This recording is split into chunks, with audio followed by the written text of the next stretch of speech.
भगवान क्या कहते हैं, किसी ने सुना तो नहीं है ना? भगवान कृष्ण गीता में 18वें अध्याय में कह रहे हैं। भगवान, एक मिनट, ये सिर्फ आपने बुक प्रिंटेड पढ़ा है, किसी ने पर्सनली सुना है भगवान को? पर्सनली किसी ने भी नहीं सुना है। जिस तरह से 2+2 4 आपने अपने टीचर से सुना, उन्होंने अपने टीचर से सुना, हमने अपने गुरुदेव से सुना। अभी आपने कहा कि कृष्ण नाम का लेके आपको कोई कष्ट नहीं मिलेगा, राइट?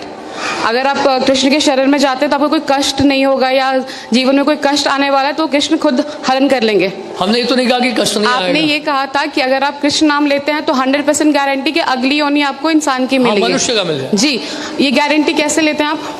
स्वल्पम क्या है? स्वल्पम ही अपि यस्य धर्मस्य त्रायते महतो विहार। भगवान गीता में इसलिए कह रहे हैं कि अगर थोड़ा सा भी आप इस मार्ग में बढ़ेंगे, बड़े से बड़े खतरे से बच जाएंगे कि कम से कम आपको मनुष्य जीवन तो प्राप्त होगा। शुचि नाम क्षमताम गेहे योग भ्रष्ट विजायते। तो भगवान गीता में ये कहते हैं अगर आप भक्ति पूरी भी नहीं कर पाते, थोड़ा सा भी कर लेते हैं भक्ति, तो क्या होगा? आपको ब्राह्मण परिवार में जन्म मिल जाएगा, धनी परिवार में जन्म मिल जाएगा, अच्छे घराने में जन्म मिलेगा और दोबारा भक्ति करने का अवसर प्राप्त होगा। और अगर मैं भक्ति ना करूँ तो? हाँ जी, अगर मैं भक्ति ना करूँ तो मुझे भक्ति ना करो तो कर्म के अनुसार चलना पड़ेगा। फिर कर्मणा देव नेत्र न जंतुर्देहो भवते। मेरे एक जानने वाले हैं, पिछले 10 साल से वो डिवोटी हैं यहीं के, ठीक है? अभी 6 महीने पहले उनकी फादर की डेथ हुई थी। ओके, तो ये कृष्ण भगवान ने ये जो कष्ट उनको दिया, क्यों दिया? वो तो 10 साल से इनके डिवोटी थे।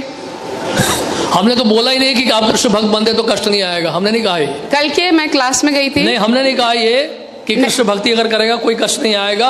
उसको कष्ट आएगा, कष्ट करने की जो सहन करने की दृष्टि बदल जाएगी। जैसे कि एक व्यक्ति जो है सड़क पे जा रहा है और साथ रास्ते में बैरियर्स हैं, स्पीड ब्रेकर्स हैं, तो एक व्यक्ति ठेले में जा रहा है, दूसरा व्यक्ति मर्सिडीज में जा रहा है। तो मर्सिडीज में जा रहा है वो भी उसी सड़क से जा रहा है, झटके उसको कम लगते हैं। कहने का मतलब यह है कि कष्ट जो है भक्तों के जीवन में भी आता है, सहन करने की शक्ति भगवान देते हैं।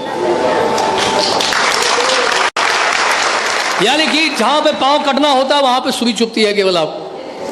तो कष्ट तो आएगा ही आएगा। ऐसा कभी ना सोचें कि हम कृष्ण भक्ति में लग गए तो हमारे जीवन में कोई कष्ट नहीं आएगा। इनफैक्ट भक्त तो प्रार्थना करते हैं भगवान से कि हमें और कष्ट दीजिए। विपदा संता ता शाश्वत तत्र तत्र जगत गुरु भगवत दर्शनम स्याद पुनर्भव दर्शनम।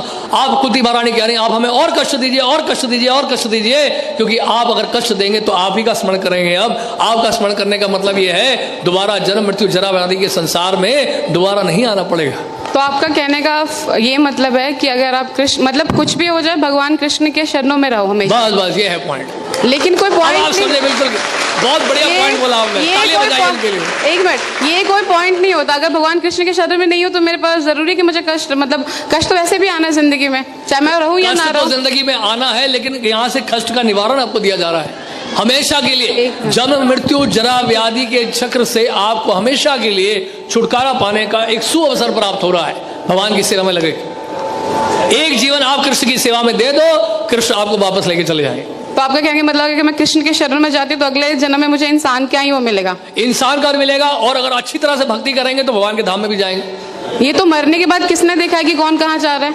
हाँ जी, मरने के बाद कौन जानता है कि कौन कहाँ जा रहा है? हाँ, इस बात की गारंटी कौन लेता है? सामान्य लोग नहीं जानते हैं, लेकिन भक्त जानते हैं। यम यम वापि स्मरण भावम त्यजते अंते कलेवरम तम तम एवैते कौन्तेय सदा तद्भाव भाविता। अंत काल में जिसका भी आप स्मरण करेंगे उस तरह का शरीर आपको मिलेगा। भगवान गीता में कह रहे हैं। तो आपके भक्त जानते हैं कि मरने के बाद कौन कहाँ जा रहा है, राइट? हाँ, 100%। तो मैं उन भक्त से मिलना चाहती हूँ एक बार।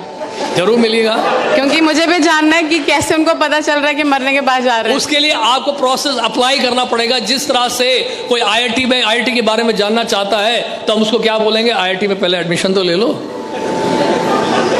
आईआईटी में जो सिलेबस उसको तो फॉलो कर लो, वहां के प्रोसेस को तो फॉलो कर लो, वहां के रूल्स एंड रेगुलेशंस को फॉलो कर लो। इट्स अ काइंड ऑफ फोर्समेंट कि आप किसी को फोर्स कर रहे हैं कि जबरदस्ती आप हम किसी को फोर्स नहीं कर रहे हैं। आपकी इच्छा पाइए, नहीं इच्छा मत आइए। यथा इच्छसी तथा गुरु, भगवान गीता में कहते हैं। भगवान क्या कहते हैं, किसी ने सुना तो नहीं है ना? भगवान कृष्ण गीता में 18वें अध्याय में कह रहे हैं। भगवान, एक मिनट, ये सिर्फ आपने बुक प्रिंटेड पढ़ा है, किसी ने पर्सनली सुना है भगवान को? पर्सनली किसी ने भी नहीं सुना है। जिस तरह से 2+2 4 आपने अपने टीचर से सुना, उन्होंने अपने टीचर से सुना, हमने अपने गुरुदेव से सुना। तो गुरुदेव हमने प्रभुपाद से सुना। जैसे स्कूल में जाते हैं तो टीचर सिखा रहे हैं 2+2 4 गए थे सुनने कृष्ण भगवान से। अपने टीचर से अभी कभी आपने पूछा है स्कूल में अपने टीचर से what is the proof that 2+2 is 4? What is the proof this is A, this is B? Teacher ने कभी जवाब दिया ना, आपने पूछा ना कभी वो जवाब देंगे। बट ये तो अंधा ज्ञान हुआ ना फिर। हाँ, तो इसका मतलब जो स्कूल में पढ़ाया जा रहा है वो भी अंधा ज्ञान है। स्कूल की बात नहीं है, आपने कहा कि जो आपके गुरु ने बताया स्कूल आपने की वो बात चीज़ ही कर है, ली। क्योंकि ज्ञान तो ज्ञान है, वो भौतिक ज्ञान है, आध्यात्मिक ज्ञान है। भौतिक ज्ञान में आप विश्वास कैसे कर लिए कि 2 + 2 4 होता है? आप कैसे मान लिए ABCDEFGHIJKLMNO है? आपने कैसे विश्वास कर लिया अल्फाबेट्स को? टीचर कहता मैंने अपने टीचर से सुना, वो टीचर कहता मैंने अपने टीचर से सुना, राइट? ये है सिस्टम ऑफ अथॉरिटीज को कहते हैं डिसेंडिंग प्रोसेस। इसी तरह से गुरु परंपरा के माध्यम से, एक प्रमाणिक गुरु परंपरा के माध्यम से हम जान पाते हैं भगवान कृष्ण की शिक्षाओं को। सबसे पहले आपको ढूंढना पड़ेगा कौन सी यूनिवर्सिटीज हैं बोनेफाइड हैं, कौन से स्कूल हैं जो रिकॉग्नाइज्ड है CBSE के द्वारा। उसी तरह से वैश्य सिद्धांत को समझने के लिए, इस आध्यात्मिक ज्ञान को प्राप्त करने के लिए हमें सबसे पहले ढूंढना पड़ेगा कि प्रमाणिक स्रोत कहाँ कौन सा है जिससे हम भगवान कृष्ण के बारे में जान सकें। इसके लिए हमें शास्त्र पढ़ने पड़ेंगे, तो उन शास्त्रों में इस प्रकार से वर्णित है। और बताइए। बस ठीक है।